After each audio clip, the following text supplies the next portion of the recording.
অবশেষে নেমে বললাম আমরা রামপুরহাট জংশন ট্রেন থেকে। আমরা এই ফুট ব্রিজ দিয়ে হাঁটছি। এখানে লিফটেরও ব্যবস্থা আছে, বয়স্ক মানুষ যারা আছেন তারা লিফট করে নামতে পারেন। তো আমি ফুট ব্রিজই এটা দিয়ে হাঁটছি। তো এখানে একটা মজার কথা হচ্ছে, এখানে টিটি দাঁড়িয়ে ছিল, তো আমাকে টিটি ধরেছিল। তো আমার এই যেটা দিয়ে আমি ভিডিও করি সেটার মধ্যে আমার স্ক্রিনশট করা ছিল টিকিটে। তো আমাকে ধরার ফলে আমি এটা ভিডিও করতে পারিনি। তো উনি আমাকে জিজ্ঞেস করলেন, তুমি কি ইউটিউবার? আমি বললাম হ্যাঁ। তো বলছি আমি তাহলে প্যাসেঞ্জারকে ধরবো, তো তুমি আমাকে তুলে দেবে? আমি বললাম হ্যাঁ। তো ভালোই হলো। তো আমার এক ফাঁকে তোলা এটা সুযোগও হয়ে গেল। তো আমি এটা তুলেছি। তো তুলে বাইরে চলে এসেছি। দেখুন রামপুরহাট জংশন কী সুন্দর, মা তারার আদলে, মন্দিরের আদলে বানানো এই রামপুরহাট জংশন। তো এখান থেকে মন্দির যেতে গেলে আমাদের অটো বা টোটো করে যেতে হবে। কেন অটো টোটো কেউ 50, কেউ 60, যে যেরকম পারে যাকে পারে নেয়। তো আমরা এখানে দাম দর করে উঠে পড়লাম অটোতে। তো আমাদের থেকে 50 টাকা করে নেবে। দেখুন আর এখানে এত সুন্দর জিনিস দেখুন, মন্দিরের মতন লাগছে। আর এখানে একটা ট্রেনও আছে, মানে ট্রেন বলতে এটা কী বলবো, এটা র্যামি ট্রেন দাঁড়িয়ে আছে। তো এটাকে আমি তুলেছিলাম। তো এখানে রামপুরহাট জংশনের এখানে এসেছি বলে আমি নিজেও ছবি একটু তুলে নিলাম মা তারা মন্দিরে যাওয়ার আগে।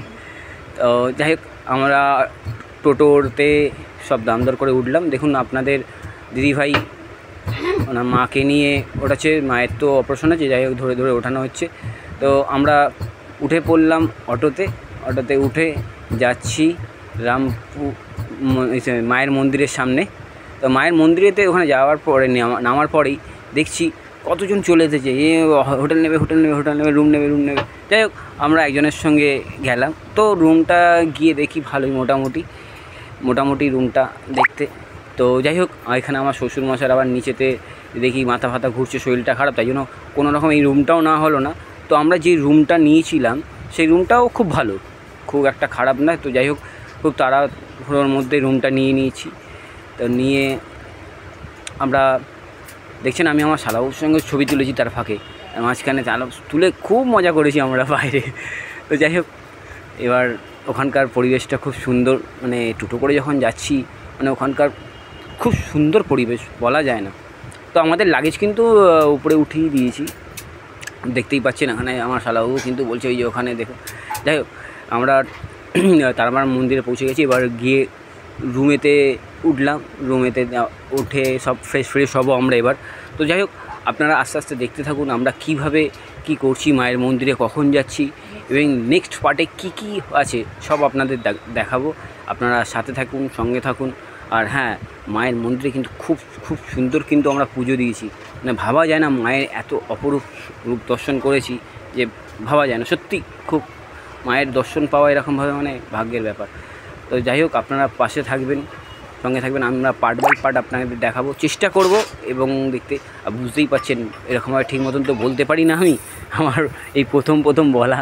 তো যাই হোক, আপনাদের আশীর্বাদে যদি আমরা আরও ভালো হতে পারি, যাই হোক এটা আপনারা একটু সঙ্গ দেবেন, এটাই চাই, এটাই আশা করব। তো বুঝতেই পারছেন আমার কথা শুনে যে আমি ঠিক মতন অন্তত বলতেই পারি না বলতে কি, আমি মানে লজ্জাও পাচ্ছি বলতে পারেন, এবং আমি ঘাবড়েও যাচ্ছি খুব। আপনারা বুঝতেই পারছেন। যাই হোক, আপনারা সাথে থাকলে তো খুবই ভালো হবে।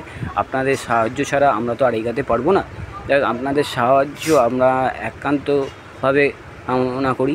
যে হ্যাঁ, আমি ভাবি এটা যে মানুষের সহযোগিতা না হলে কেউ কারোর এগোতে পারে না। তো যাই হোক, আপনাদের সহযোগিতাই আমরা চাই, যাতে আমরা এইভাবে কোনো জায়গায় গিয়ে কিছু জায়গায় গিয়ে আমরা দেখাতে পারি। দেখতে পাচ্ছেন মা তারার কী সুন্দর মূর্তি, মা তারার কী সুন্দর মন্দির আমাদের তৈরি করেছে। তো যাই হোক, ওইভাবেই বেরাচ্ছি। বুঝতেই পারছেন অটো করে আসছি, মানে আগে পরে তো হয়েই গেছে আর হচ্ছেও। তো যাই হোক, আপনারা একটু মানিয়ে গুছিয়ে নিন। আমরা কিন্তু তারাপীঠের মন্দিরের সামনে চলে এসেছি। দেখুন কী বলেছিলাম যে অটোওয়ালারা সব চলে আসে রুমের জন্য অটো থেকে নামতেই। দেখুন, যাই হোক আমরা কিন্তু সেই যাচ্ছি কিন্তু রুম দেখেওছি, মোটামুটি ভালোই রুমটা ছিল। তো কিছু করার নেই, কোনো রকমভাবে রুমটা নিয়েছি। কিন্তু আমরা যেই রুমটা নিয়েছি আপনারা দেখেইছেন যে মোটামুটি রুমটা খুবই ভালোই পেয়েছিলাম। তো যাই হোক, আপনারা সাথে থাকবেন, তাহলেই আপনাদের সাহায্য ছাড়া তো কিছু হবে না। আমরা কোনো রকম তোলার চেষ্টা করেছি, কোনো রকমভাবে তুলেওছি। আমি ভালো মতন তো তুলতে পারি না। যাই হোক, আমরা রুমে এসে গেছি। আপনারা দেখতে থাকুন কীভাবে পার্ট বাই পার্ট দিচ্ছি। আপনারা বুঝতেই পারবেন এই রুমটা খুব সুন্দর। আমাদের তো খুবই পছন্দ হয়েছিল এই রুমটা। তো নেওয়া হয়নি, কারণ নিচে দেখি আমার শ্বশুরমশাই খুব শরীর খারাপ, মাথা ঘুরছে, এই জন্য এখানে কোনো রিসেপশনে কোনো কথাই বলিনি। এখানে ডবল বেড রুম, এটা হচ্ছে সোফা কাম বেড ছিল, সব ছিল, দেখতেই পাচ্ছেন না। আমি আর তোমাদের দিদিভাই এখানে একটা ছবি শ্যুটটা করে এসেছিলাম, তো ভালো লাগছিলো রুমটা। তো যাই হোক, শ্বশুরমশাইয়ের শরীরটা খারাপ বলে আমি সঙ্গে সঙ্গে নিচে আমরা চলে গেলাম, গিয়ে কোনো রকমভাবে অন্য জায়গায় আবার গিয়ে রুমটা নিয়েছি। তো যাই হোক, আপনারা সাথে থাকুন, দেখতে থাকুন। নেক্সট পার্টে আমরা দেখাচ্ছি লাঞ্চ করার পর আমরা বিকেলবেলা একটু ঘুরতে বেরিয়েছিলাম, তারপরে আবার আপনাদের দেখাবো আমরা পুজো দিয়েছি কীভাবে, কোথায় কী করেছি, সব আমরা দেখাবো। আপনারা একটু সাথে থাকুন, দেখতেই পাবেন পার্ট বাই পার্ট কীভাবে আমরা কী করছি না করছি। রুমে ঢুকছি এবার আমরা সব যেগুলো পার্ট বাই পার্ট করছি।